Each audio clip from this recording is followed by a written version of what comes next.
kati ziweze ennaku 5 ng'ab'ebyokwerinda abakulembeddwamu ekitongole ekinoonyereza ku misango ki CID bakyafeffetta obujulizi obuluma abadde sipiika wa Paalamenti Anita Anet Among ku buli bw'enguzi.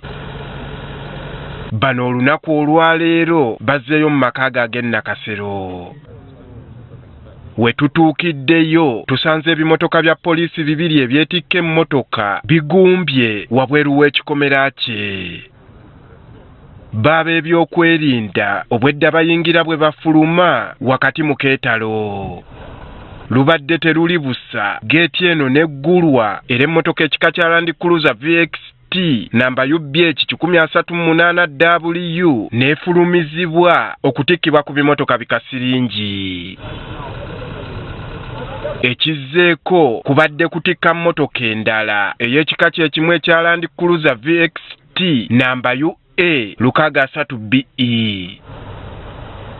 Omulimu nga gugenda mu maaso, kamera zaffe munda zirengedde abasirikale b'eggye UPDF ababadde munda w'ekikomera. Oluvannyuma emmotoka zino zitwaliddwa Naggulu ewaatwalibwa emmotoka z'Among ezaasooka. Nga tukyakkalidde ababadde balowooza nti omulimu guwedde, tugenze okulaba ng'ebimotoka bino ebyetikka bikomyewo okunona emmotoka endala. Emmotoka endala ekika kya Benz ng'eriko ennamba y'obwannannyini mu mannya ga Among agafunziddwa. N'emmotoka endala ekika kya Lexus naye ebadde okumpi awo etikkiddwa ku kimotoka ekyokubiri. Abantu ba bulijjo babadde awo ku bbali okulaba ebigenda mu maaso. Bwe zityo nazo zivugiddwa nga zoolekezebwa ku kitebe kya poliisi Naggulu. Ng'oggyeko ebyo ebizze biboyebwa mu maka ga Among ebitannayanjulibwa kubirabiddwako ziweze emmotoka 6.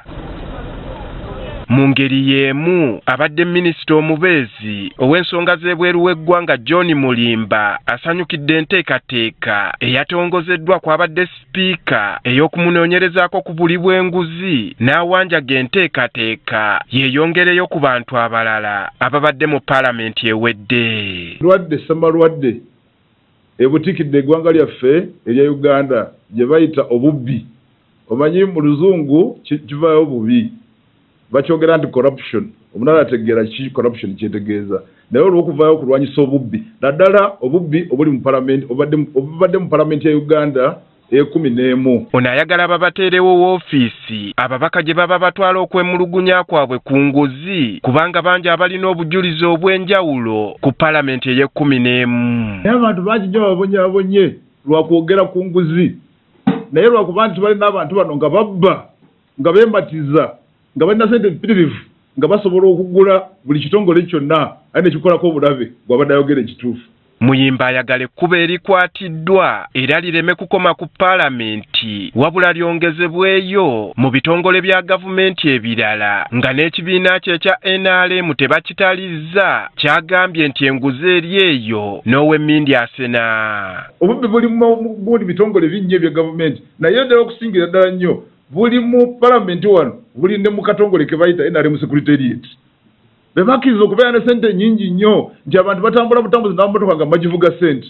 Mulimba agamba obuli bw'enguzi nga baminisita baludde nga babulaba okukosa okutyoboolwa n'okuyisibwamu amaaso okuva ewa Among wabula nga tebalina bwogerero. Mujjukira we yasalawo n'awawaabira Honorable Namuganza n'agamba nti yeeyisa bubi n'ateekawo akakiiko akamunoonyerezaako ate n'aba nga yatuula mu ntebe okumusalira omusango. Fabavayo gandi no kino kikyamu mwalaba ekyaliwo. Kinajjukirwa ng'ayita ku mukutu gw'ogwa X olunaku olw'eggulo omuduumizi w'eggye ly'eggwanga ate nga ye mutabani w'omukulembeze w'eggwanga Muhoozi Kainerugaba yategeezezza ng'ekikwekweto kye yatuumye Maliza Wefisaadi bwe kyakatandika era nga basobodde okununula ssente n'ebintu bingi eby'abantu nga yategeezezza nti ebyo ebinunuddwa n'ensimbi zaakuddizibwa mu ggwanika ly'eggwanga. Andrew Kaggwa, Agafeeyo, Spark TV.